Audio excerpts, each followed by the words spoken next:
But a lot of people have seen you in clips and pictures with this terrorist where you know where they are. We've communicated with them. You've even as far as negotiating with them, So a lot of people believe that since you have, this the knowledge about all this, is it that the government does not have the power or the equipment to know where these terrorists are to tackle insecurity? The government knows every terrorist by name and by location. I don't go alone. I don't go to the terrorists alone. I call the police, I call the security, everybody. I will go to the MES, another place. In fact, when we went to one terrorist, I went even with women with me. Go to the bush. The thing is, you didn't see it before the camera was not concentrated on it. I don't go alone. Look at it. These herdsmen that have taken arm, the victims, and the government, and they, and a vicious cycle of violence. The victims see them as what you said, terrorists, evil people. The government see them terrorists, evil people. But have you asked, how do they see the government and how do they see the people who are as victims? What do they see from them? What gives a man the heart, the courage to come in and kill people and kidnap people? What is the motive behind him? Because ordinarily, I said before 2009, these same people were just driving their cattle, passing towns of villages, doing nothing, not killing or kidnapping people. So what happened 2009 upwards? They became the monster we see. If you can answer that question, then you have a solution to our problem. How do they see us? If you can answer it, you have the problem. And then you come and say that, what Sheikh Gumi did. May Allah bless him. Because I crossed to see what is the motive, what is behind them. Why are they doing it? My first shock is when we wanted to see them. Wanted to see them through their airports. They say they are ready. Some of them on motorbike, they came 3 days coming to where we first gathered in Kidandan forest. 3 days on bicycle coming from Zamfara and Zulmi so that they meet us. They are ready to see somebody, a clergy, coming to meet them. Number one. That was during Buhari's time. Later I will tell you, when we understand what is the motive behind them and we see that the government needs to know. Seeing Buhari, then, to see Turji and Dogo Kite in the thickness of forest is easier than for you to see a president.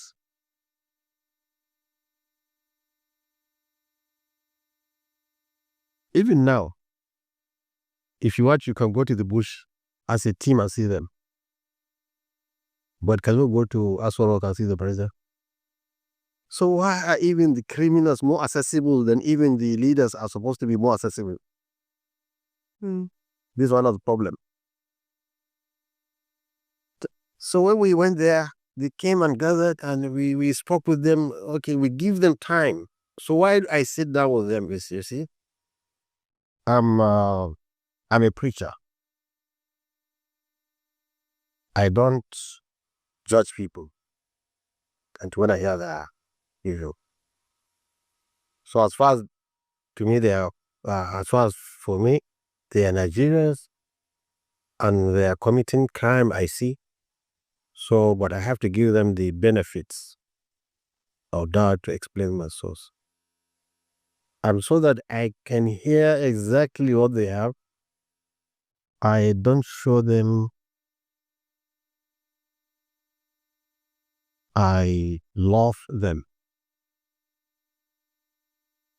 You see, when we approached, everybody's hiding, everybody's holding his rifle ready.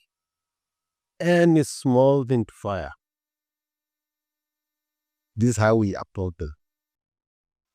They have all men around. Everybody ready to fire.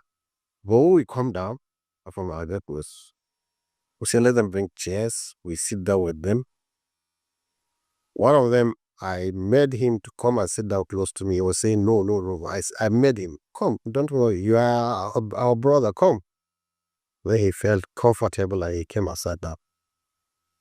He gave him a microphone. He said everything, vomited everything. All of them. They vomit to you everything. And what they tell us, we hear it from soldiers. You see, I told you, I see a lot of people. Soldiers from 1st Division came to me. Soldiers. I can give you a clip of what a soldier confessed to in Hausa. One, who owns cattle usually? Is it the Fulani or the cows dwellers? Who owns cattle? The Fulanis. So 2009, the first thing that started was cattle rustling by some Fulani elements. Rustling their cattle. So they lost cattle. So in trying to protect their cattle, they get armed. Because you cannot live 5 minutes in the bush, forest without an arm. So in trying to protect the illicit cattle they became armed, selling their cattle and buying arms. So now that stimulated the black market of arm or gun running. People whose business is just to sell gun to whoever it is, gun and bullets. So that stimulated it because Fulanis now are selling cows, trying to get arms. So after rustling their cattle, now they are armed without cattle. And now the military came in for the first time to fight cattle rustlers. This is what they tell us whenever we come. And they say we welcome them. But unfortunately, when they come indiscriminately, they are killing everybody. One soldier told me he himself has seen a genocide in the bush. Genocide of Fulani in the bush. Nobody's talking about it. And I've spoken with many news media. What I'm surprised, if I tell them a soldier told me there was genocide of Fulanis in the bush, no any news reporter or anybody is concerned about that, saying how can we expand this story and see, and let's go and even see the places. No, nobody is concerned about this genocide of Fulanis. Nobody.